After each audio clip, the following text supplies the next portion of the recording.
Before Mill's moral calculator or Kant's rational rule follower, it was understood that learning a maxim is not the same thing as performing a moral act. Morality is a virtue, and virtues are developed through practice, repetition, and habituation until they become second nature. To be a virtuous person means to have a virtuous character. A virtuous character is built over time through intentional action and trial and error. Virtue ethics seeks to understand ethical action by observing what moral agents actually do. Children learn to be virtuous by observing and imitating the actions of moral adults. Moral action, when practiced intentionally, becomes habit, and habit, over time, forms character.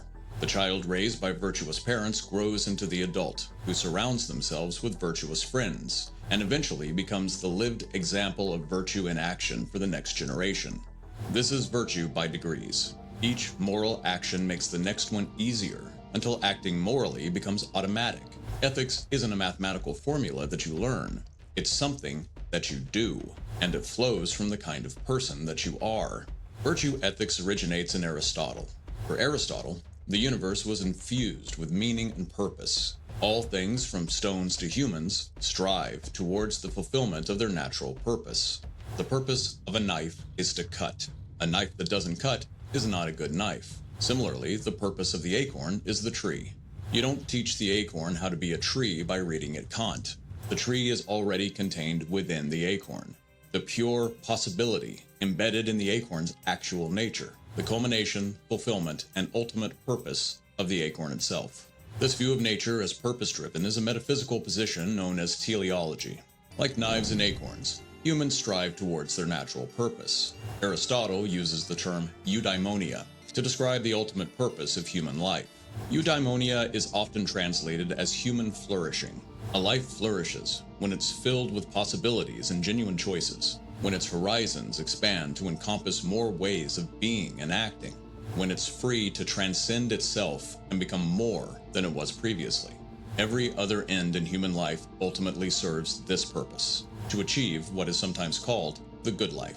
Achieving eudaimonia requires what Aristotle calls phronesis, or practical wisdom. This is where habit and practice enter the picture. Virtue is practical. It takes practice. No rule can tell you what the right action is for every circumstance, because every circumstance is different. An action that contributes to human flourishing in one situation diminishes it in another. There's a particularity to every context that requires practical experience to negotiate successfully. You must actively seek practical wisdom through trial and error. Fail often, fail better, and eventually learn to subtly adjust your responses to fit just right with the specific teleological forces that shape every situation. For most situations, this means finding just the right balance between extremes. The fool rushes into danger. The coward hides from it. Practical wisdom lies in knowing just the right amount of bravery and caution that the situation requires to achieve its culmination, its ultimate purpose. This is Aristotle's Doctrine of the Mean, the middle ground between excess of virtue and excess of vice. Tuning the dial just right to find the correct frequency of action and response. There are situations that have no such middle ground. There isn't a correct degree of cruelty that will make it virtuous. Some vices are vices all the way down, but for most circumstances, practice and habit will sharpen and hone practical wisdom until the effortless and skillful mastery of life's challenges becomes second nature. This is virtue in action.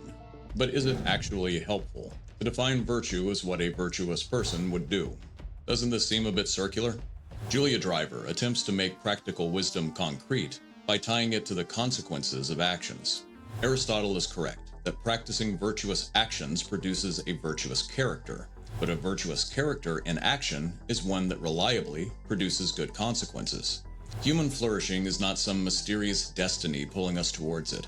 It's a particular type of outcome to particular types of action. Attention to outcomes gives us tools to choose between outcomes and reliably select which virtues to cultivate. This approach, which Driver calls virtue consequentialism, captures the intuitive appeal of utilitarianism, that the amount of joy or harm our actions produce matters to their moral value, while grounding it in the practical engagement of lived experience rather than abstract laws about the greatest possible happiness.